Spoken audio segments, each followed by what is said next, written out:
সে আকাশ, সে মূলত এখানে ভাঙাড়ির ব্যবসা করে এবং এই ভাঙাড়ি ব্যবসার আড়ালে সে হচ্ছে এই অস্ত্রগুলো ভাড়া দিত।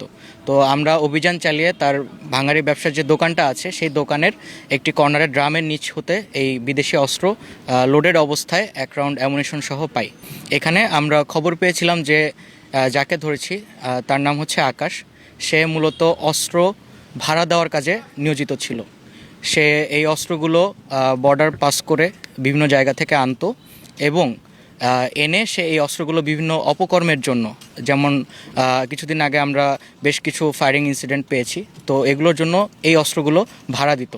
তো প্রাথমিক জিজ্ঞাসাবাদে এর তথ্য এবং সত্যতা এখনও পাওয়া যায়নি, তবে আমরা আরও জিজ্ঞাসাবাদ করব এবং পরবর্তীতে আরও নিশ্চিতভাবে জানতে পারবো যে অস্ত্রগুলো কী কাজে ব্যবহৃত হতো। খাবারের পছন্দ ভিন্ন হলেও মজার বেলায় সবাই এক। আজকে গোপন সংবাদের ভিত্তিতে আমরা এবং সেনাবাহিনীর একটি যৌথ আভিযানিক দল আমরা আজকে শ্রীপুরের মাওনা এই এলাকায় এসেছি।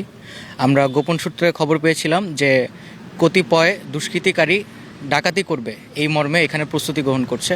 তো পরবর্তীতে গোপন সংবাদের ভিত্তিতে এবং প্রযুক্তির সহায়তায় আমরা যত দ্রুত সম্ভব এই এলাকায় এসে একটি অভিযান পরিচালনা করি এবং একজনকে একটি বিদেশি অস্ত্র, 1 রাউন্ড অ্যামুনিশন এবং একটি ম্যাগাজিন সহ ধরতে সক্ষম হই।